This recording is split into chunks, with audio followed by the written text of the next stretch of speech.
I would say like I have an okay face, I think, in Australia, like medyo pogi yung mukha na symmetric features. I think I have a decent nose. I think my eyes are probably my best feature. I think my smile's okay. I have all my teeth. Ultimately, what I would say is that beauty is in the eye of the beholder. So if you think I'm so handsome, that's good enough for me. Hi, mga kabano, it's Chris here, and it's Sunday here on Maputing Cooking, which means it's the day that I get to do my bit of subscriber interaction with you guys who love the show, watch the show, leave comments on the show, and ask me your questions.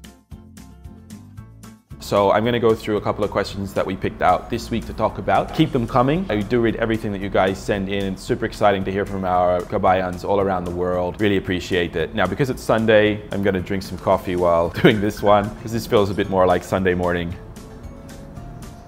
It's not Sunday morning, by the way. I'm shooting this on a Thursday so that it can be ready to be released on Sunday morning. So you think it's Sunday, but actually it's not. And this background is just gonna be like something that looks like I'm relaxed and in my home. It's not my real home, right? We're also like faking that. This is a green screen behind me. So I could be like, oh, it's Sunday morning in the Urbano household and I'm just sipping my coffee. And if we want to, we could be shooting this at a beach, right? You know, or we could be shooting this in a boondock.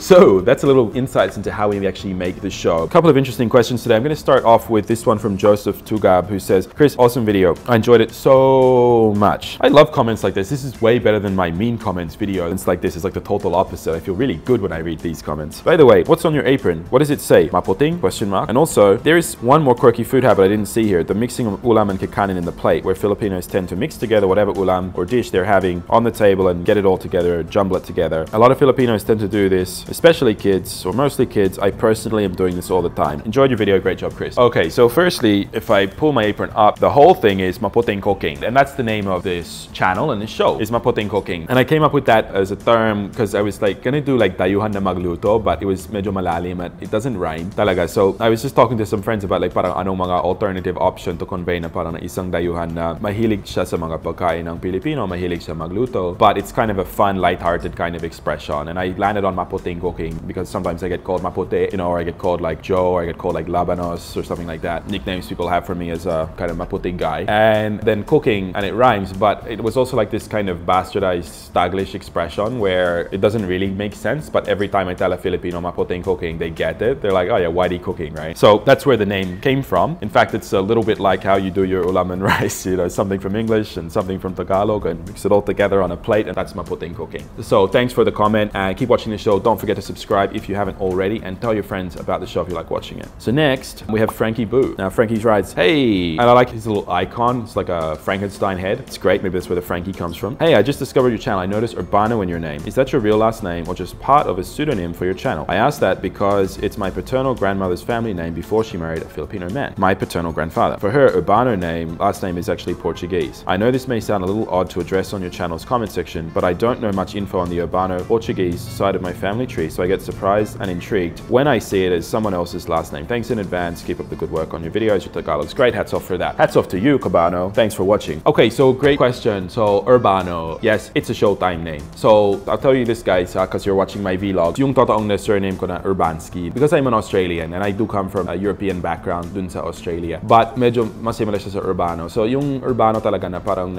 it's a Filipino derivative of my name, which I prefer to use dito sa Pilipinas dahil na I really feel as a long-term foreigner resident dito sa Pilipinas na in some senses I've become quite Filipino in my actions, my behaviors, and when I deal and interact with Filipinos, I really do so as culturally a Filipino. And Urbano is kind of my Filipino cultural persona in a way that I'm known as now in the Philippines. So I literally go by Urbano. What I can tell you about where that name comes from, so anything with urban in it, it's actually quite common across Europe. I mean, urban just literally comes from originally Latin, I suppose, but typically urban plus anything. The name is like a town dweller, right? Somebody who resides in a city would be urban something. And I imagine that in Eastern Europe, you get Urbanski. In Western Europe and in Southern Europe, like Spain or Portugal, you would get Urbano, which I assume to be the same derivative anyway, which is why I'm very comfortable to be Chris Urbano as my Filipino identity dito sa Pilipinas. And that's sort of the story of it. So thanks for the question. Hope that helps you. I understand a bit more your family's progression. Parang mas madali para sa ating mga kababayan makuha. That's what I was going for when deciding to be Chris Urbano.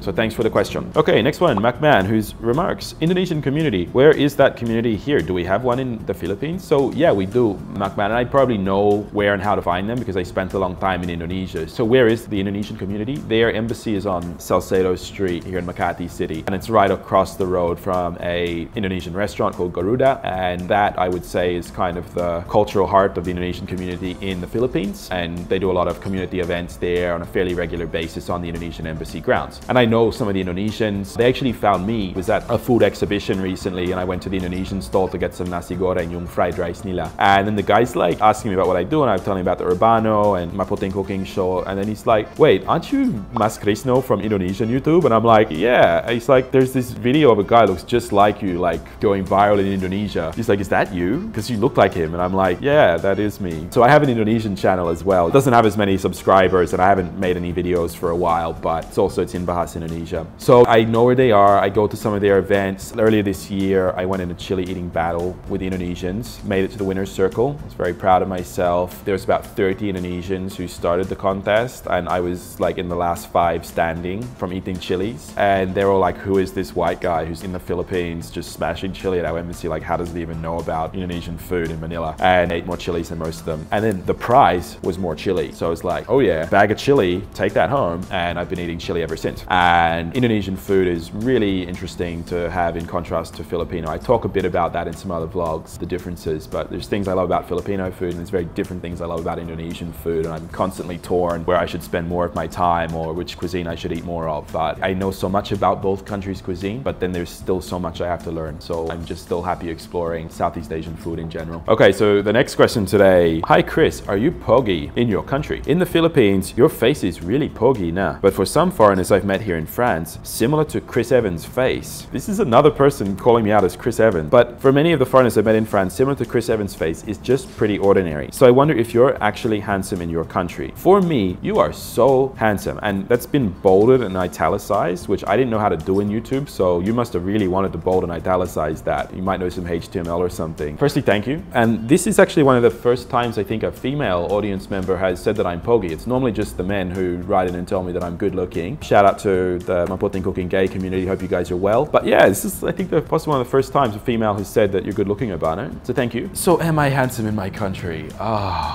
So who are handsome people in Australia? So if you were to ask Hollywood who are the handsome people in Australia, the first one that would come to mind would be Hugh Jackman. Now, if Hugh Jackman is a 10, others would be maybe Heath Ledger, who did a number of movies. I think Brokeback Mountain was Heath Ledger, which is one that I'm sure the MC gay community has watched. And I think that's like a good example of Heath Ledger, where he's got that like classic larrikin Australian look compared to Hugh Jackman's like chiseled, tall, dark, stranger kind of looks. And then you have Russell Crowe when he did Gladiator. So those are kind of, I guess, considered as objectively good-looking Australian men, right? There's 3 examples. They all look slightly different ways. And all of them would have like totally sculpted bodies, you know, work out a lot. I think you got to really decompose this question into 2 parts. Does Chris Urbano have a nice face? I would say like I have an okay face, I think, in Australia, like medyo pogi yung mukha na symmetric features. I think I have a decent nose. I think my eyes are probably my best feature. I think my smile's okay. I have all my teeth.